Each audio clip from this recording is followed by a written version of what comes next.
Assalamualaikum warahmatullahi wabarakatuh. Alhamdulillah hamdan katsiran thayyiban mubarakan fi kama yuhibbu rabbuna wa yardah. Asyhadu an la ilaha illallah wahdahu la syarikalah wa asyhadu anna Muhammadan abduhu wa rasuluh. Wassalatu wassalamu ala Rasulillah wa ala alihi wa ashabihi wa man tabi'ahum bi ihsanin ila yaumiddin, amma ba'du. Wa qad qala Allah Ta'ala, afa hasibtum annama khalaqnakum abasa wa annakum ilaina laturja'un.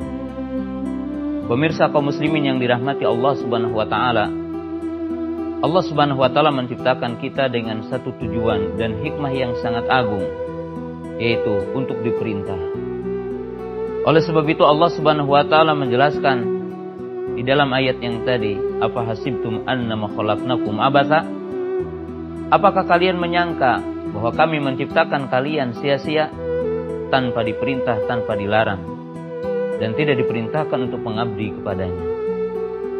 Dan kalian tidak akan dikembalikan kepada kami, maka itu tidak mungkin. Dan itu bertentangan dengan keagungan dan kebesaran Allah Subhanahu wa taala. Allah Subhanahu wa taala tidak menciptakan kita dengan sia-sia, tapi Allah Subhanahu wa taala punya hikmah dan tujuan yang sangat agung agar kita melaksanakan perintah-perintah Allah taala. Dengan itu Allah taala berfirman di dalam ayat yang lain, "Huwallazi khalaqal mauta wal hayata liyabluwakum ayyukum ahsanu amala." Dialah Allah Subhanahu wa taala yang menciptakan hidup dan mati untuk menguji siapa di antara kamu yang paling baik amalnya. Kemudian para ulama menjelaskan isi Al-Quran itu terbagi kepada 3. Jadi kalau kita membaca Al-Quran dari surah Al-Fatihah sampai surah Qul A'udzu Birabbin Nas, 114 surah, 30 juz, maka isi Al-Quran tidak akan keluar dari 3 pembahasan. Isi yang pertama adalah berupa khabar, berupa berita, yaitu an dzatillah wa an asma'ihi wa sifatihi. Yang paling pokok adalah isi Al-Quran adalah berkaitan dengan berita tentang nama-nama Allah, sifat-sifat Allah, keagungan Allah, kemuliaan Allah Subhanahu wa taala, rububiyah Allah Subhanahu wa taala. Dengan itulah ada ayat yang dinamakan dengan ayat yang paling agung, yaitu surah Al-Baqarah ayat kursi. Itu surah yang kedua ayat 255. Karena dalam surah ayat itu terdapat 5 dari nama-nama Allah dan terdapat tidak kurang dari 25 sifat Allah Subhanahu wa taala. Dan ada surah yang dinamakan Sulusul Quran, surah yang isinya 1/3 Quran, yaitu surah Al-Ikhlas, surah Qul Huwallahu Ahad, karena terdapat di dalamnya penyebutan nama dan sifat Allah Subhanahu wa taala. Dan Al-Quran ini ada juga berisi berita dari cerita-cerita yang telah lalu, para nabi, para rasul, dan manusia sebelum kita, seperti kisah Nabi Nuh, kisah para nabi, kisah Nabi Ibrahim, kisah Nabi Musa, kisah Nabi Isa, dan yang lainnya. Dan berita apa yang akan datang, dari ciri-ciri hari kiamat, berkaitan dengan adab kubur, nikmat kubur, berkaitan dengan arasatil kiamah, padang mahsyar, dan surga dan neraka. Dan ini adalah isi dari Al-Quran. Sedangkan isi yang kedua dari Al-Quran adalah awamir wa nawahi. Isi Al-Quran itu adalah perintah dan larangan. Berkaitan dengan perintah dan larangan, kita tahu bahwa perintah yang paling pokok adalah perintah tauhid, dan larangan yang paling dahsyat, di dalamnya ancamannya ada larangan untuk menyekutukan Allah Ta'ala. Kemudian perintah untuk sholat, perintah untuk puasa, perintah untuk zakat, perintah untuk beribadah haji, perintah untuk berjihad, perintah untuk berbakti kepada 2 orang tua. Larangan seperti larangan berzina, larangan mencuri, larangan minum khamar, dan yang lainnya. Ini adalah bagian yang kedua. Isi Al-Quran adalah awamir wa nawahi, perintah dan larangan. Dan isi yang kedua dari Al-Quran adalah al-wa'du wal wa'id. Isi Al-Quran adalah berupa kabar gembira, dan isi Al-Quran itu adalah berupa kabar ancaman. Kabar gembira bagi orang-orang beriman, orang-orang bertakwa, orang-orang soleh, orang-orang yang mentauhidkan Allah Ta'ala, berupa nikmat di dunia, ataupun nikmat di alam kubur, ataupun nikmat nanti di arasatil kiamah, nikmat surga. Dan berupa ancaman bagi orang-orang kafir, orang-orang yang musyrik, orang-orang yang menyekutukan Allah Subhanahu wa taala, orang-orang yang melakukan maksiat, baik di dunia ataupun ketika di alam kubur berupa azab, ataupun di arasatil kiamah berupa kesulitan, ataupun nanti masuk neraka. Dan ini adalah isi Al-Quran. Pada bagian yang kedua isi Al-Quran berupa awamir wa nawahi, perintah dan larangan. Nah, dalam kalimat yang singkat ini, bagaimanakah kita melaksanakan perintah Allah Subhanahu wa taala, lalu kita mendapatkan pahala dan kedudukan yang agung di sisi Allah Subhanahu wa taala. Di dalam melaksanakan perintah Allah ada satu syarat utama, yaitu ilmu. Allah berfirman, "Fa'lam annahu la ilaha illallah wastaghfir dzanbik." Qala Imam Al-Bukhari rahimahullahu taala bi bayani hadhil ayah babul ilmi qabla qawli wal amali. Allah Ta'ala berfirman, ketahuilah bahwasanya tidak ada yang berhak disembah kecuali Allah, dan hendaklah engkau meminta pengampunan kepada Rabbmu. Lalu Imam Bukhari mengatakan, bab ilmu sebelum berbicara dan sebelum beramal. Dan para ulama mengatakan, kalau kita, pemirsa yang dirahmati Allah Subhanahu wa taala, ingin amal kita diterima di sisi Allah dan menjadikan kita tinggi derajat di sisi Allah dengan sebab amal, maka harus memiliki ilmu dan berdasarkan ilmu. Dan perlu diketahui, ilmu terhadap perintah Allah, ilmu terhadap larangan Allah mencakup 4 poin yang sangat penting. Poin yang pertama, ma'rifatu dzalikal amri. Yang pertama, kita mengetahui akan perintah itu. Yang dimaksud bahwa kita tidak boleh melakukan sesuatu sebelum kita tahu bahwa itu diperintahkan oleh Allah Ta'ala ataupun diperintahkan oleh Rasulullah Sallallahu Alaihi Wasallam. Karena kita tidak boleh mengatakan ini wajib, tidak boleh kita mengatakan ini mustahab kecuali ada dalilnya. Seorang mukmin ketika ia melaksanakan sholat, mestinya dia tahu bahwa Allah memerintahkan dia sholat dan meyakini Allah memerintahkan dia sholat. Dan akan lebih utama kalau orang itu tahu dalilnya. Dia berkata, wa aqimus sholata wa atuz zakah bunyal islam ala khamsin syahadatu alla ilaha illallah anna muhammadar rasulullah iqamus shalah. Nah, poin yang kedua, ma'rifatu qawaidihi wa dawabitihi wa ma'rifatu kaifiyatihi wa sifatihi.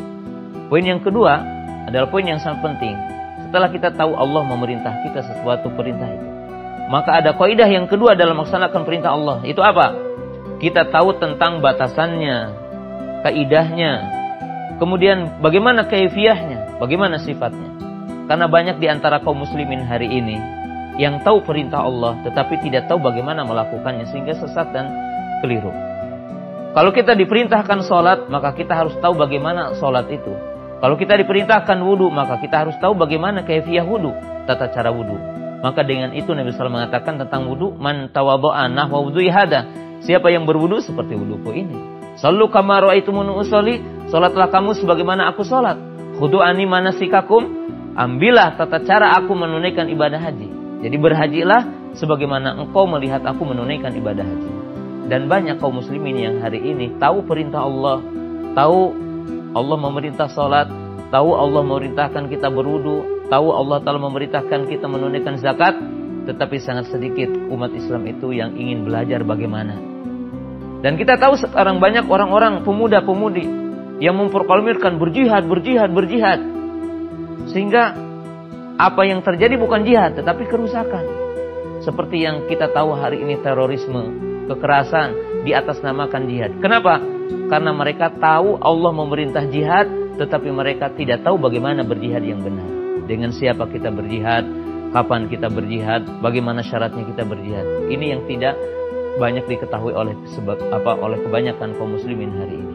Dan ini adalah termasuk fitnah, termasuk penyakit yang menimpa kepada kaum muslimin. Yang ketiga, para ulama mengatakan di antara ilmu yang harus kita tahu tentang perintah Allah Subhanahu wa taala apa? Ma'rifatu maqasidihi wal hikmah. Yaitu kita mengetahui tentang poin yang sangat penting, yaitu apa hikmah dan tujuan dari perintah tersebut dan dari larangan tersebut. Walaupun pemirsa yang dirahmati Allah Ta'ala, poin yang ketiga ini adalah bukan wajib. Tetapi seorang mukmin tatkala tahu bahwa perintah ini mengandung hikmah ini, mengandung pelajaran ini, dan ada keagungannya dari perintah ini, maka akan menambah keimanan, menambah ilmu, dan akan menambah kecintaan ketika ia melaksanakan perintah itu. Kaum muslimin yang dirahmati Allah Ta'ala, tidak ada perintah Allah Ta'ala kecuali di belakangnya ada hikmah. Dan tidak ada satu larangan yang Allah Ta'ala alamatkan kepada kita, yang Allah Ta'ala larang kepada kita, kecuali di dalamnya ada hikmah. Allah melarang minum khamar, ada hikmahnya, menjaga akal, menjaga kesehatan, dan untuk melerai pertikaian. Karena kita tahu bahwa dari khamar ini pertikaian, pembunuhan terjadi.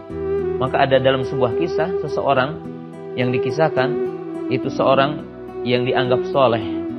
Lalu dia dipilihkan tentang 3 maksiat oleh seorang pemimpin. Dia ditekan, berzina, membunuh, atau minum khamar. Maka dia berpikir, seandainya aku membunuh maka telah mengambil nyawa orang. Dan seandainya aku berzina maka ini pun telah mengambil kehormatan orang. Maka dia berpikir, kayaknya yang paling aslah adalah minum khamar. Maka dia minum khamar karena takut dibunuh. Maka dia minum khamar. Setelah dia minum khamar, maka wanita yang ada di depannya dia zinahi. Dan setelah tidak berzina dia takut, maka dibunuh. Maka disinilah dikatakan bahwa minum khamar adalah awal dari setiap kejelekan. Maka Allah Subhanahu wa taala melarang minum khamar. Hikmahnya apa? Banyak sekali. Selain menjaga akal kita, maka diantaranya adalah pertikaian adalah berawal dari minum khamar. Maka kalau kita tahu tentang hikmah ini, kita akan semakin tumanina. Dan yang terakhir, yang keempat, ma'rifatu mahasinihi, mengetahui keindahannya. Dinul Islam, perintah-perintah Allah, larangan-larang Allah itu indah.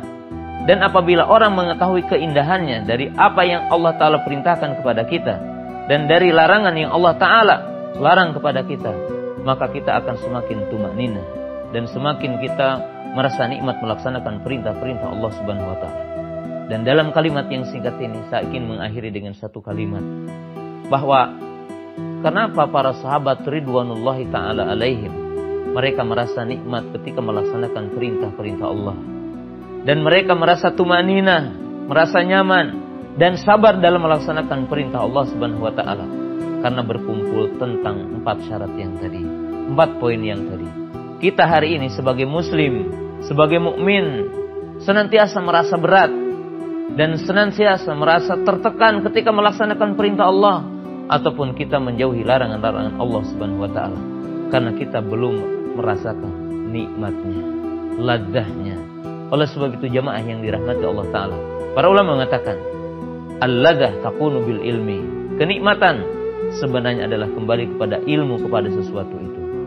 Sebagaimana orang yang telah menikmati dan mengetahui indahnya dunia, walaupun hujan, walaupun jauh, walaupun berat, maka dia mencari dunia, walaupun diistilahkan oleh orang, kepala dijadikan kaki, kaki dijadikan kepala. Dia sabar. Kenapa? Karena dia telah merasakan nikmatnya dunia. Maka demikian juga, siapa yang telah merasakan nikmatnya perintah Allah dan indahnya perintah Allah, dan demikiannya indahnya menjauhi larangan Allah, maka dia pun akan merasakan keindahannya dan keagungannya. Demikianlah nasihat yang singkat ini. Mudah-mudahan berharga buat kita semua. Wa akhiru da'wana anil hamdulillahirabbil alamin. Assalamualaikum warahmatullahi wabarakatuh.